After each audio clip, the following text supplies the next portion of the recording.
Let me ask, is your way of life worth defending? That's a serious question that deserves an answer. Because today's political climate has become so polarizing, we need people to understand what the American way of life really means. Look, there are a lot of flag burners out there, a lot of people that don't understand us. They hate what they don't understand. I get that. They have no idea what America is about.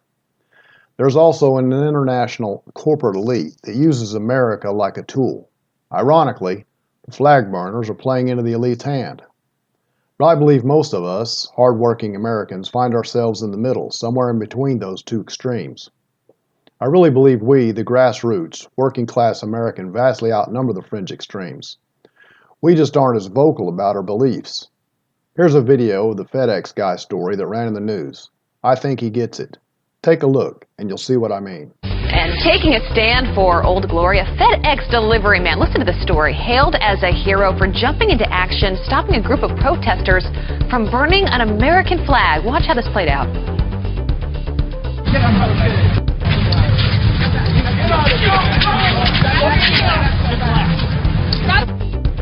That hero is Matt Uren, a delivery man who saw the protest outside an Iowa shopping mall when he used his fire extinguisher, then grabbed the flags. Well, two of those protesters were arrested for not having a burn permit. And the FedEx delivery man is being disciplined privately by the company. It's still unclear if he will keep his job. Really? Wait a second. I was about to say hats off to FedEx. Right. One of their drivers stepped in. I mean, if you remember Rick Monday when he was on the Los Angeles Dodgers, there was a flag about to be burned. He was running out in the outfield and stopped a flag burning, and that FedEx driver should be hailed as a hero. He's going to be disciplined, maybe? Really?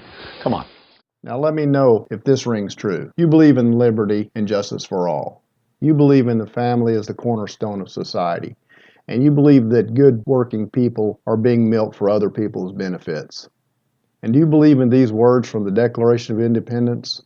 We hold these truths to be self-evident, that all men are created equal, that they are endowed by their Creator with certain unalienable rights, that among these are life, liberty, and the pursuit of happiness, that to secure these rights, governments are instituted among men, deriving their just powers from the consent of the governed. Unfortunately, the misconception so many people have is that they believe the government is the source of all rights. But that isn't the case and never has been. God is the source of life, our most fundamental right. All other rights spring from the right to life. If the government was the source of our life, and hence the rest of our rights, they could arbitrarily make anything a right and give them to selected groups. They could take rights from some people and bestow them on others.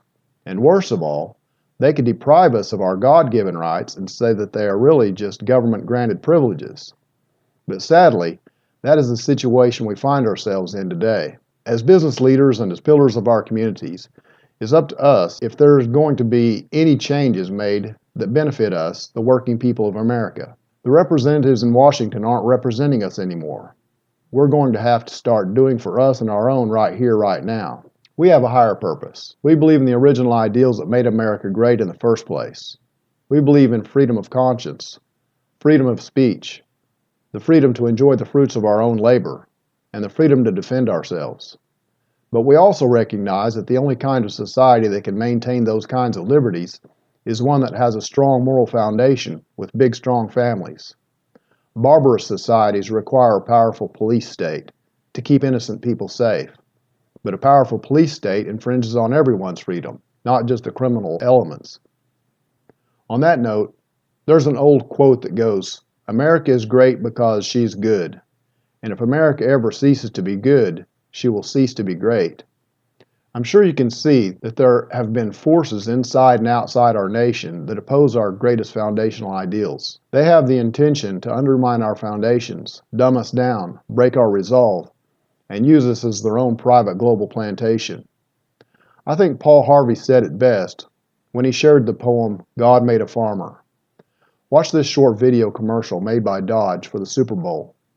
It pretty much captures the spirit of the kind of person and way of life that I'm talking about, that I believe is worth defending.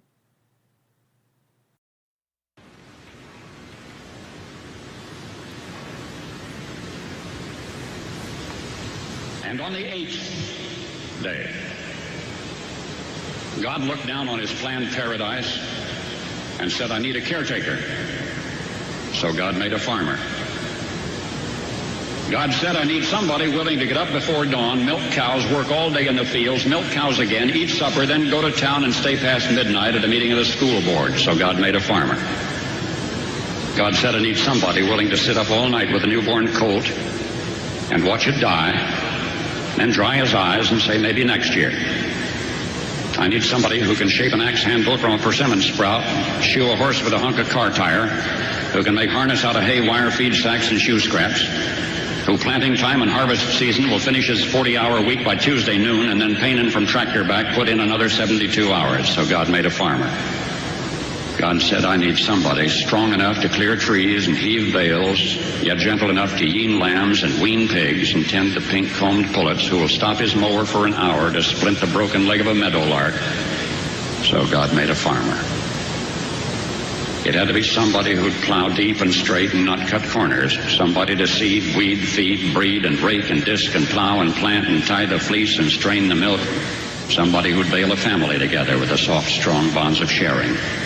Who would laugh and then sigh and then reply with smiling eyes when his son says that he wants to spend his life doing what Dad does. So God made a farmer.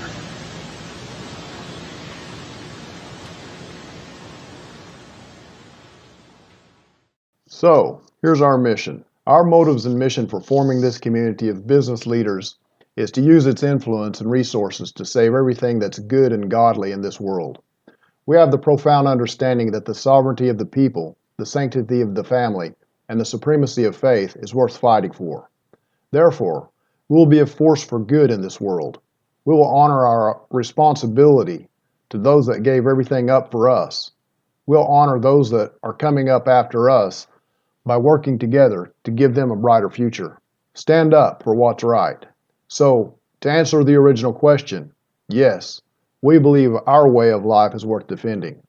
To that end, we plan to use the profits and influence of this organization to support representatives, movements, activities, and educational organizations that support us and our common values. I'm talking about organizations like Prager University and Liberty University. Our network has a higher purpose. We see business and profits as a means to an end, not the end in itself. Money is just a tool. It can be used for good or evil. As you can see, we are thinking a little differently than the average business owner or stockholder. Our goal is to expand our reach so we have a greater influence on the future direction of our country. In turn, we'll also focus on profits by leveraging our strength and influence as we grow the network, making us all more prosperous. The bottom line is this: we want to effect a profound change in this world and meet the challenges we face to benefit real livelihoods and real people. So if this is something you can get behind with a clear conscience and solid commitment, we're inviting you to be a part of our network, community, and mission. If you believe in our traditional American values of faith, family, freedom, and honest hard work are good for everyone, let's make the world a better place by combining forces. Together, we can share our ideals further and faster than if we worked alone. If your legacy is something valuable, exceptional, and should be passed on to future generations, it's up to us, the backbone of this country, to step up. This is just one way we can truly make a difference. Are you with me? Oh, and by the way, we're not going to be asking for donations. That's not how this works. The profits we make from the business side of this network, the services, and the membership itself will be used as a driving force for good. So if networking, fellowshipping, and partnering with other influential business leaders with a common vision resonates with you, come on, let's do this. There are a lot of perks to being a part of a vibrant, wholesome business community like this. We'll support each other, service each other, protect each other, and help build up each other's businesses. Because we believe our way of life is worth defending, we are making purpose-driven profits by helping each other. I'm looking forward to working with you. Now, what you need to do next is just subscribe for our info updates. But what if you're afraid? I'll let Ronald Reagan answer that.